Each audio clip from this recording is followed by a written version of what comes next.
Greetings, ladies and gentlefish, and welcome to this pair of games in which I'm hopefully going to make a point. So, here is the Valetine 2. Russian, Tier 4, Premium, Light Tank. I'm platooned up with Craig, clanmate, and he decided to jump into his B1, which gets special matchmaking such that it only ever sees Tier 5 and Tier 6 games. It will never fight against a Tier 5 and Tier 4 games. It will never fight against Tier 6. I didn't have a tank that matched him for matchmaking, so rather than dragging him into a game that he will be ineffective in, I decided to jump into the Valetine, which only usually sees Tier 4 games because the gun is kind of garbage. Now this technically means that this is a fail platoon. I would not really recommend this under most circumstances. In fact, I wouldn't recommend this at all, but there it is. As a fail platoon, well, we really can't rely on the armour on this tank anymore. The armour on this tank, the Valetine, works alright in a Tier 4 game, but in a Tier 5 game, not so much. Now, I'm not actually going to talk about the game that much for a bit, because both of these videos that I'm going to show you, the second video is in the KV-13, both of these have something in common. When we load it up, Craig uses XVM. For anyone that doesn't know, XVM is the Extended Visualization mod. Basically, it's a mod for World of Tanks that gives you a whole bunch of statistics, you know, like player-related statistics, about the match. And one of the things you can set it to tell you, and I think it tells you by default unless you turn it off, is a predicted win chance for the match in question. And Craig told me as he uses it, I don't. He said this is a 39%er. So XVM gives us a 39% chance to win this game. Now, as many of you may be aware, I am not a fan of XVM. I have no problem with people who use it, but I don't personally like XVM. And so this is kind of going to be a bit of an XVM rant, but it's also going to be more than that.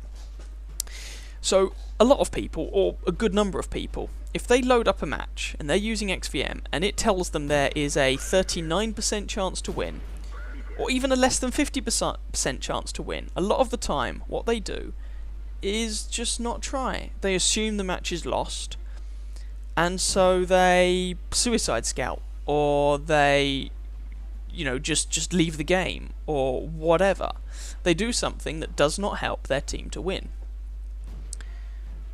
And this is just silly. Firstly, you will never get a good win rate if that's all you do, if you just quit a game whenever it tells you your win chance is low.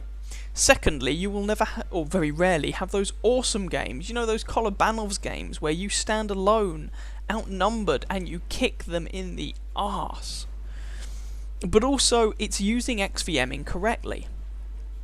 The statistics, any statistics that you see, for anything basically, are valid for a particular population size. So let's consider World of Tanks statistics, whether they be XVM related or statistics that the game will give you anyway. They are valid over a large number of battles for which other variables can be averaged out. So take for example your win rate. Is your win rate a good indicator of how good you are as a player? Well, yes and no. Providing that you have not artificially inflated it, your win rate that is, and provided that it is over a large enough sample of games, yes, it is a good indicator of how good you are as a player or how much effect you have on the game. But it has to be averaged over a large enough number of games, because once you have it over that large number of games, you average out the poor teams. You average out the times when you just suck out and die right at the beginning. You average out all of these variables so that the only variable left is your own personal performance. This means that taken on a game-by-game basis, all of these stats, whether it be World of Tanks related stats or XVM in-game stats, are no longer really valid. They are valid over large sample sizes, which is not what you're giving it. You're trying to work out a predicted rate for a single match. You're using the tool incorrectly. And this means that XVM, if it gives you a predicted win chance, all it's taking into account is what it perceives to be the quality of the player. It's not accounting for example, the sort of tank you're in. Are you top tier? Are you bottom tier? It is not, for example, in this game, accounting for the fact that I am in a fail platoon. I am a respectable player, not a unicum, nothing special, but a respectable player. But I am in a match, in a tank, that should never get into that match. Now that is my own fault. I knew that when I got into this machine. But XVM doesn't take that into account. There's lots of variables that XVM doesn't take into account that on a match-by-match basis could well be important. Now, this doesn't mean that an XVM predicted win rate is completely worthless, but it means that you have to take it with a very large pinch of salt. I mean, if you get a predicted win rate of 10%, yeah, that's going to probably be a pretty damn bad game. If you get a predicted win rate of 90%, yeah, you're probably going to win fairly comfortably. But people get antsy when they get predicted win rates of 47%. I mean, for Christ's sake, that's basically an even chance. That's essentially flip a coin to see who wins. And you're complaining about that? Damn. So, treat that with a pinch of salt. Don't take these statistics as some God-given, infallible thing, because they're not. Here, for example, this is supposed to be a 39% win chance. I'm in a fail platoon, in a tank that should never see this game, and we're 2 kills away from victory. And I've racked up 5 kills so far. So, you know, you have to bear these things in mind. 6 kills. So there's my top gun. So you have to bear these things in mind. And I guess what I'm saying is never give up. No matter how bad a match looks, don't just surrender. Because you might win. Oh, Grilla, can I pick up a Pascucci's medal? That'd be nice. So I'm going to move him for the kill. Yeah, don't give up. Don't surrender. Don't give them the satisfaction. If nothing else, by continually fighting and doing damage, you will gain more XP and you will gain more credits. By the same token, I don't understand artillery drivers who just kill themselves. There we go, game over. And we win, and I get a Pascucci's medal and a Top Gun. I don't understand artillery drivers, or anyone else, who decides that their team are hopeless and quits the battle, or goes and drowns themselves. Why? Why not just keep fighting and pick up more damage, more XP? Maybe your team can actually pull it off. You know, if you keep fighting, you give yourself a chance. It may not always work out for you, sure, but you give yourself a chance. If you stop fighting, well, you just make it more likely that it's a self-fulfilling prophecy and your team will actually lose. So, always keep fighting in every situation. Anyway, there's the first example, where 39% win rate, and according to XVM, and we pull it out the bag. Yeah, and I was in a fail platoon, and I was the failure, if you will, and I managed to rack up 7 kills, top XP on the team, Top Gun, Pascucci's medal. It was good, it was good. So, have a look at the post-game results, and then we'll move on to game number 2.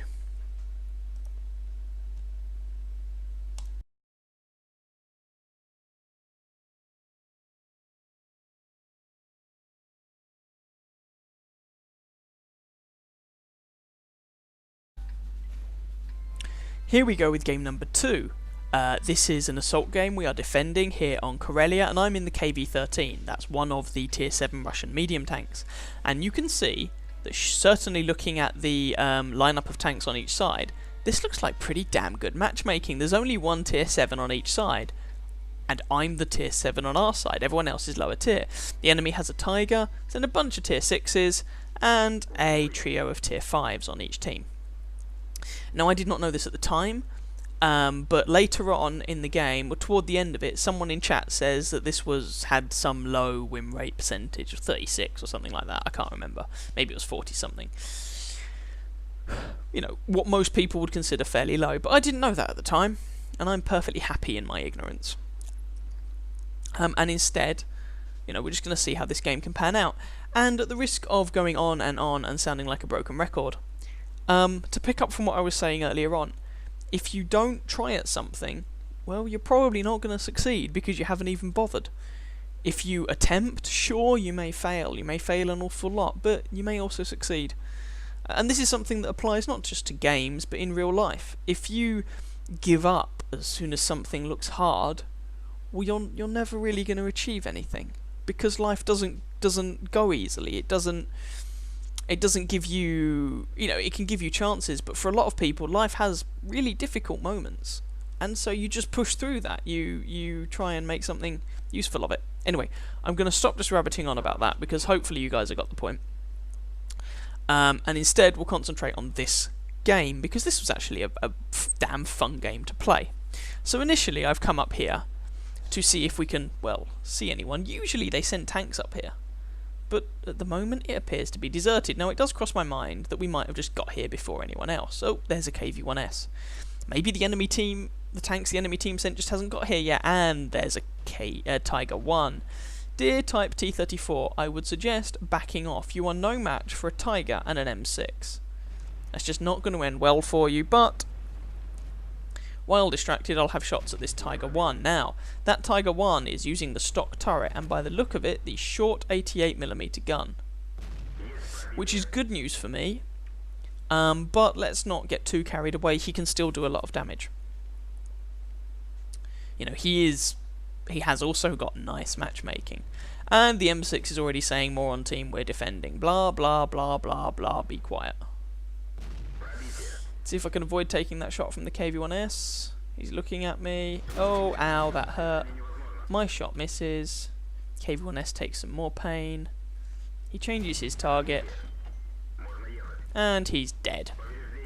I take a shot from the Tiger, however, leaving me with 445 health, so time to do a bit of side scraping. Track the Tiger in place, and just put a shot into his lower plate. Now, the armour on the Tiger is not fantastic. I don't have to aim at the lower plate to penetrate him, but shots into the lower plate stand a good chance of hitting the engine, knocking his engine out, setting him on fire, and are generally a good idea for me. And I'm side scraping, and this guy just keeps taking my track off, and he can do that all day long. Now, the KV-13 actually has pretty decent armour for a medium tank. In fact, no, let's not lie. For a tier 7 medium tank, this thing has very good armour. Tracks eat that shot as well, and now I can just man it round the corner and kill him. But our FV-304 does the dirty deed for me, and we're currently losing 5 kills to 6. Now, there's a TD up toward our base, who is probably making a right nuisance of himself, and there's a T-34 over here. RFV takes out the T-34, evening the scores up at 6 kills apiece. I don't currently have sight on that TD that's in our base, so I'm moving around to try and change that. I'm wary of getting myself spotted, because there are almost, oh, it's a Jackson, almost invariably tank destroyers hanging around at the sort of G7 kind of region on that hill. I don't have a good shot on the Jackson. Hopefully someone else can deal with him, because I don't really have any shot on the Jackson. So instead, I'm going to go and try and do something about this M6. And you can see that, so the KV-13 has pretty decent armour. It's pretty fast. Oh, it looks like this guy might have disconnected. Ah, oh, poor sod if he has. Oh well, we'll take advantage of it. He is still, however, spotting us. So, yeah, we do have to be careful about that. And the M6 actually gets the kill. I think the Cheeto rammed him, because I don't know why you'd do that. He's in a heavy tank, he's got better armour, and he's going to be heavier, and ramming him is just not a good plan. And yeah, he's disconnected. He appears to, or AFK or something, but we'll feast on his health anyway for kill number 1. And there's the artillery. Try not to make it easy for him to hit me. La la la. Missed that shot, but he misses me as well. One shot into him. And he's dead for kill number 2. Now, there's still that Jackson up by our base, who is probably being a right royal nuisance. And there's a Hellcat. Okay, Hellcat's taking pain. There's the Jackson.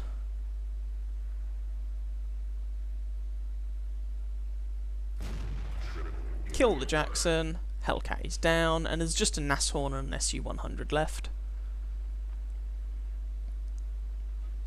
And I think they're both around the back there. I'm probably not going to get over there, but maybe I will.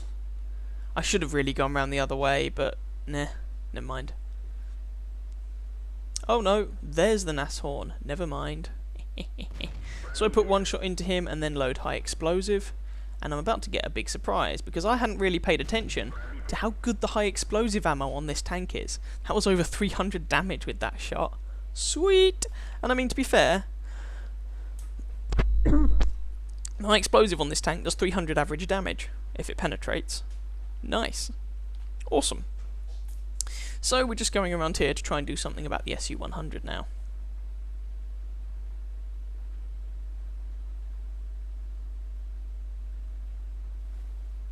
Come on, little SU. Come to daddy. Now that medium tank to my left is probably actually going to pick up the kill. It probably won't be me, but I'm trying to get over there anyway. There we go. The Nashorn says, good job guys, we had 39%. So that was actually the same win chance as the previous game. Both 39%ers and both victories. And as I say, you're not going to do this every time, but it's very satisfying when you do. I wish this medium tank would... Oh, VK3001P. Ah, he's worried about his health. He's a one-shot for the SU. To be fair, so am I. But I just want to get the kill. And I load high explosive because the SU's on 21 health. And so I don't really have to aim this shot. I just blat it at him. Doesn't have to penetrate, and he dies. And VK picks up the kill. And that was the game. And that ended up actually being Ace Tanker game. There we go. Now, I was going on a lot about XVM, and this is not in particular an XVM thing. If you take anything away from this video, it's don't give up. Just maybe try a different way of approaching something, whether it be in a game or whether it be in real life. Just don't let things get to you. Don't give up like that. Just try and make something work. There will be hard times in life, there will be good times in life. Yeah, so just try and do what you can. And well, I'll finish with what has become one of my favourite quotes. Now, I actually, I don't know where this is from originally. I just saw it on like a print that you'd put on the wall that was on sale in a shop. And it just said, life isn't about avoiding the storm. It's about learning to dance in the rain. I like that. Take care, guys, and I wish you very happy hunting on that battlefield. Ciao, ciao.